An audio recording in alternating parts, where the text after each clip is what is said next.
Here is 2 ways to increase your watch time on YouTube, and none of them are making longer videos. Let's start with number 1, end screens. If you don't know what an end screen is, I'll put a video up here so you can learn how to use an end screen. Well, essentially, an end screen is when you put a video at the end of your video to direct people to a new video. But the video has to be relevant though.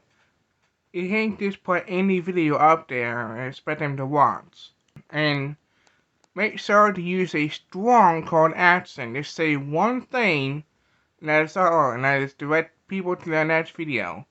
Now number 2 is when you put a playlist at the end of the video, direct viewers to more of your videos, which will encourage binge watching your videos.